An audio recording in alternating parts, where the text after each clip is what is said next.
Le boxeur tendit la main à son adversaire en signe de respect, mais l'autre refusa cette formalité. Ce n'était pas un champion ordinaire face à lui, c'était la menace de la division des lourds, David Haye, l'homme qui avait détrôné le colosse russe Nikolai Valuev, un géant si massif que personne auparavant n'avait pu l'ébranler. En battant un homme de cette stature, Haye entra sous les projecteurs, il devint l'un des lourds les plus redoutés de son époque. C'est pourquoi il ne prit jamais Tony Bellew au sérieux. À ses yeux, Bellew était en dessous, un simple nom sur la feuille. Haye le provoqua: « Je peux sortir en boîte toutes les nuits et je te mettrai KO. » Cette arrogance... I could go clubbing every single night from now to the fight. I'd get smashed out of my mind every night and I'll still knock you out.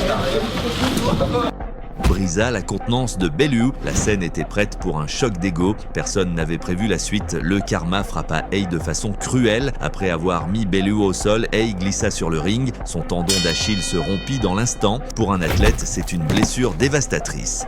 Dans le ring, c'est presque une condamnation. Malgré la douleur, Haye refusa d'abandonner. Il continua, traînant la jambe blessée, tentant de dissimuler la souffrance. Mais Bellew sentit la faiblesse.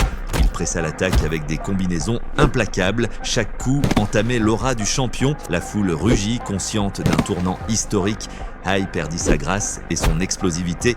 Ses défenses tombèrent. Son corps le trahit. Bellew lança une rafale finale de coups. Haye chancela, incapable de s'échapper. Le coin jeta l'éponge pour le sauver.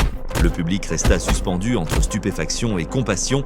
Les soigneurs accoururent, immobilisèrent la jambe et réclamèrent l'intervention du médecin. Le diagnostic fut sans appel, tendon rompu et convalescence longue. La défaite entama l'aura de Haye, tandis que pour Bellew, ce fut l'un des exploits les plus mémorables. Le combat resta dans les annales comme un avertissement sur l'arrogance. Sérieux,